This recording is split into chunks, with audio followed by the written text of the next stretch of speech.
Okay, so we're going to talk about phasors now, and most textbooks, and probably yours as well, goes into quite a bit of detail with the phasors, and they can get a little messy with the mathematics there. I'm going to try and break it down and just get to the heart of what we really are interested in order to do our analysis. And the reason you might say, well, why do authors give us all this complex, is that authors in general want to have a textbook that gives a complete picture over everything. And so sometimes, we have to say, okay, well, that's great, it's giving me a complete picture, but sometimes it gives me more details than I really want. So I want to just pick out the key information, the highlights. Okay, so let's look at phasors here for a sinusoid. So phasor for a sinusoid.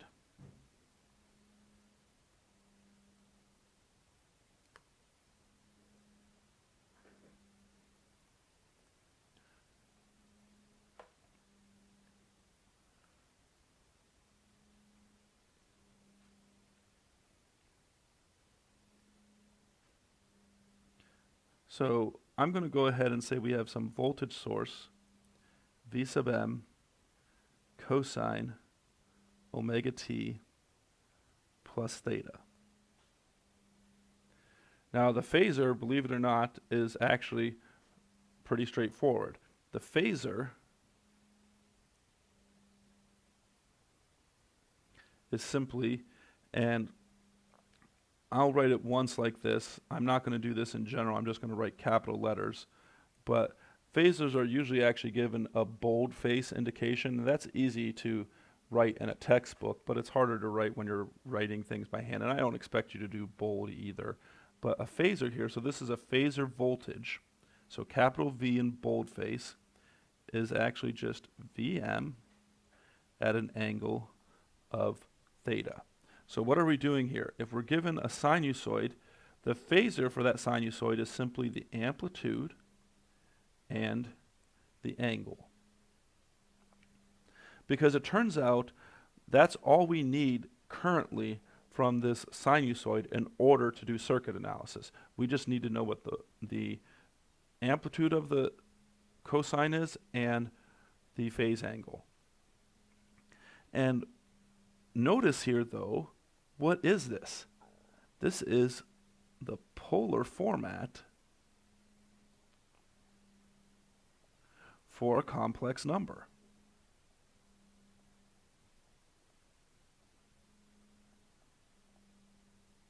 So really, phasors are complex numbers.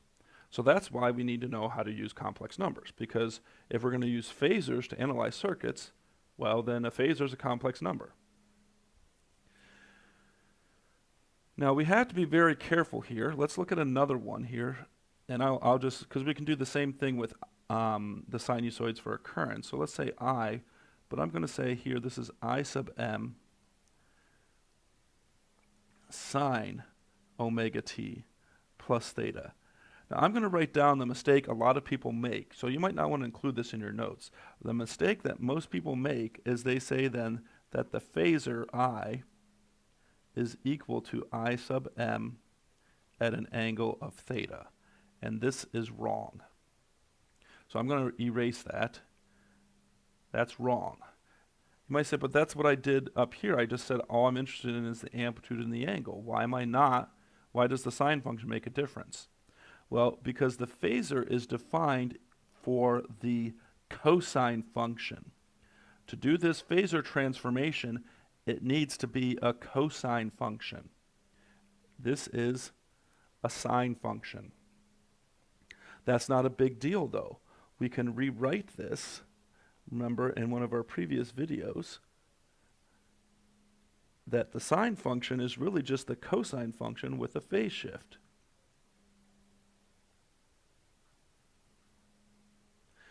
It's just cosine, and then I still have this theta. I don't know what that is necessarily. I haven't been given that yet. Minus 90 degrees. And so this here is my phase angle. This is my phase. And then, of course, this is still my magnitude. So in this case, the phasor is I sub m at an angle of theta minus 90 degrees. So it's very important to notice whether it's a cosine function or a sine function. So let's look at a couple quick examples of this, of just converting things to phasors.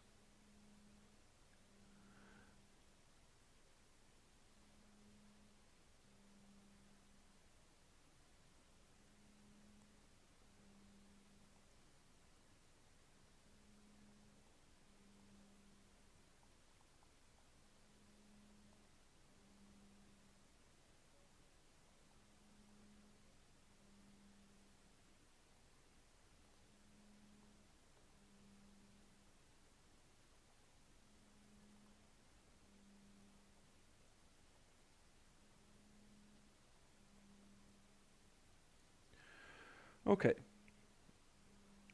So V is equal to 10 cosine 10,000 t plus 25 degrees. And this 10,000 t is my angular frequency. And right now it looks like we're just ignoring it. That angular frequency will come into play later on in our circuit analysis. But right now, if we're just looking at the phasor voltage and the phasor current for these two, this would be quite straightforward. I'm not going to bother with the bold here. So it's just capital V. Actually, I made the mistake. I should put units on these, right? We should always have units on things. So capital V, this would just be 10 at an angle of 25 degrees volts. And then for this one, yes, of course, I purposely put one with sine here.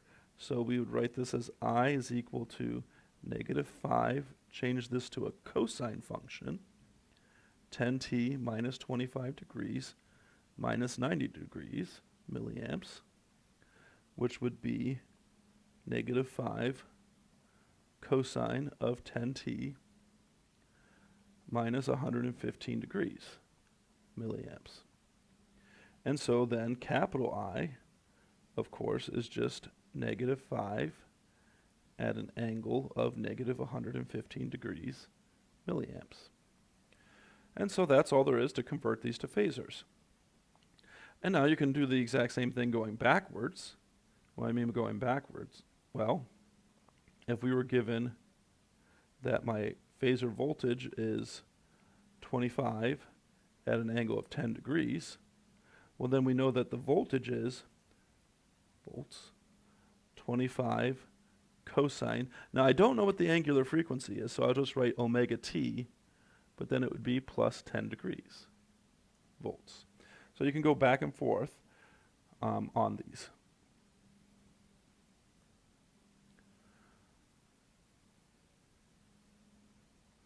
Okay, so the next thing I'm going to do here is talk about the phasors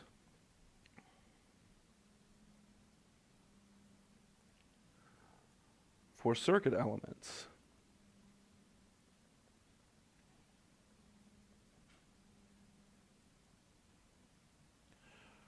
Now, what turns out to be something that's very important here, and a lot of textbooks do describe this here, but as I said, I'm not going to go into all of the mathematical details behind this, is when dealing with phasors, all circuit, or I should say all passive components,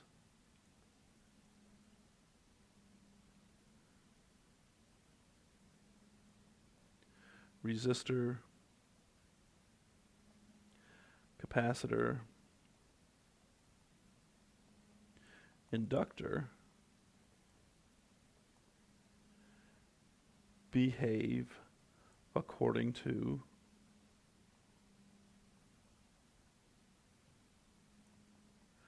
Ohm's law. Meaning they have an Ohm's law type relationship. But what we're going to do here is we don't want to write R because these are phasors now. So we introduce a new kind of way of writing Ohm's law. We say that the voltage is equal to capital Z times I, where Z is the impedance of the component.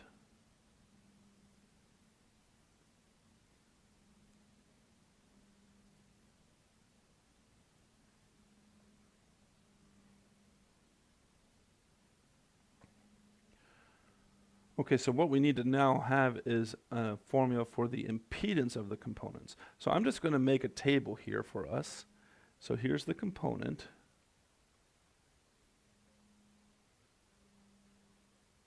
And here is the formula for the impedance.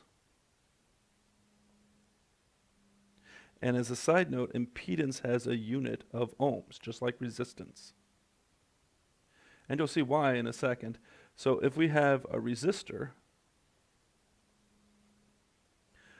what's nice is the impedance of a resistor is just R. It's just its resistance. If we have an inductor, the impedance of an inductor is J omega L. So this is where we get the frequency coming in.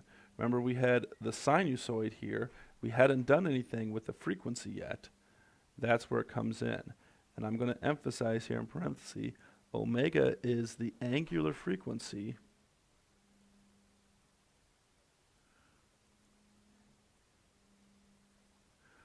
of the input.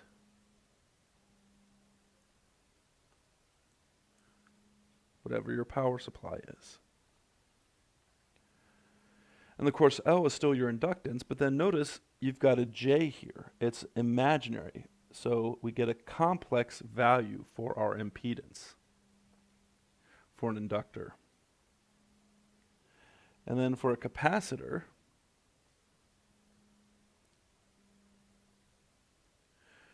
the impedance is 1 over J omega C, which there is another way to think about this, is you can put that negative J, you can move the J to the top, and it's negative J over omega C. And some people like to think of it like this because it makes it easier to compute the actual number that is associated with the impedance of a capacitor. And notice again that the impedance of a capacitor is imaginary as well. So that's where all these complex numbers are coming in. So we'll have this Ohm's law type relationship here still, but we will have these impedances as well. So we're going to end the video here, and then we're going to look at some examples in the next class here, or in the next video here, on how we can actually use these here.